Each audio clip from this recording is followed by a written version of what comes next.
हिंगोली जिल्ह्यातील औंढा नागनाथ तालुक्यासह संपूर्ण परिसर मध्यरात्री भूकंपाच्या जोरदार धक्क्याने हादरला। बुधवारी मध्यरात्री 1:20 हा भूकंप झाला असून राष्ट्रीय भूकंप शास्त्र केंद्राच्या NCS मापकावर याची 3.6 रिश्टर स्केल इतकी तीव्रतेची नोंद करण्यात आली। विशेष म्हणजे या भूकंपाचा केंद्रबिंदू जमिनीखाली 5 किलोमीटर खोलीवर होता। औंढा नागनाथ तालुक्यातील फुलबादा आणि जालालदाबा परिसरात होता। भूगर्भातून झालेल्या भीषण आवाजामुळे नागरिकांमध्ये प्रचंड घबराट पसरली। मध्यरात्री 1:20 सुमारास अचानक भूगर्भातून मोठा गडगडाट झाला आणि काही सेकंदातच जमिनीला तीव्र हादरे बसले। या धक्क्यामुळे गावकऱ्यांच्या घरांची तावदाने आणि घरातील भांडी कपाटातून खाली पडून हलू लागली। भूकंप होत असल्याचे लक्षात येताच गावकऱ्यांनी लहान मुलांसह घराबाहेर धाव घेतली आणि उघड्या मैदानात आसरा घेतला। सुदैवाने या भूकंपामुळे कोणतीही जीवित किंवा वित्तहानी झाल्याचे वृत्त नाही, मात्र परिसरातील नागरिकांमध्ये भीतीचे वातावरण आहे। वसमत तालुक्यातील पांगरा-शिंदे आणि कळमनुरी तालुक्यातील रामेश्वर तांडा हा परिसर गेल्या काही दिवसांपासून भूकंपाचे केंद्रबिंदू ठरत आहे। या भागात सातत्याने भूगर्भातून आवाज येणे आणि सौम्य ते मध्यम स्वरूपाचे धक्के बसणे सुरूच असल्याचं प्रशासन भूकंपाचे नेमके शास्त्रीय कारण शोधण्यात अपयशी ठरत असल्याचा आरोप नागरिकांमधून होत आहे।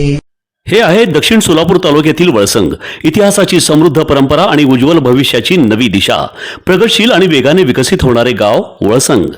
कुरनूर धरणाच्या सानिध्यात निसर्गरम्य वातावरणात वसलेले वळसंग सोलापूर पासून फक्त 12 ते 15 मिनिटे, अक्कलकोट पासून फक्त 12 ते 15 मिनिटे आणि रेणनगर पासून केवळ 7 ते 8 मिनिटे अंतरावर सोलापूर अक्कलकोट महामार्गावरील उड्डाण पूल आणि वेगवान महामार्गाच्या थेट संपर्कात असलेले वळसंग। महामार्गावरून थेट वळसंगला सोलापूर अक्कलकोट गुलबर्गा महामार्ग, मोहोळ मंद्रुप वळसंग रिंग रूट, मुंबई पुणे हैदराबाद महामार्ग आणि सुरत चेन्नई ग्रीनफील्ड एक्सप्रेस अशा एकापेक्षा जास्त महामार्गाने वेढलेले गाव म्हणजे आपलं वळसंग। वळसंग हे आता महाराष्ट्राच्या नकाशावर नव्या विकासाचे केंद्र बनले आहे। वळसंग मध्ये आहेत प्रसिद्ध मंदिरे, सोलार हब, टोलनाका, जवळच आहे कुरनूर धरणाचे ताजे पाणी आणि निसर्ग सौंदर्य आणि विविध ठिकाणी आकर्षक हॉटेल्स व ढाबे सुद्धा। प्रवासात थकलेल्या प्रवाशांसाठी स्वादिष्ट जेवण, आराम, ताजेतवाने आणि प्रदूषण मुक्त वातावरण। वळसंग हे केवळ गाव नाही, एक उत्कृष्ट थांबा आहे, एक संधी आहे, एक भविष्य आहे। वळसंग ऐतिहासिक वारसा, आधुनिक कनेक्टिव्हिटी आणि उद्याच्या विकासाची हमी। सोलापूर जिल्ह्याचा अभिमान आणि महाराष्ट्राचा गौरव वळसंग।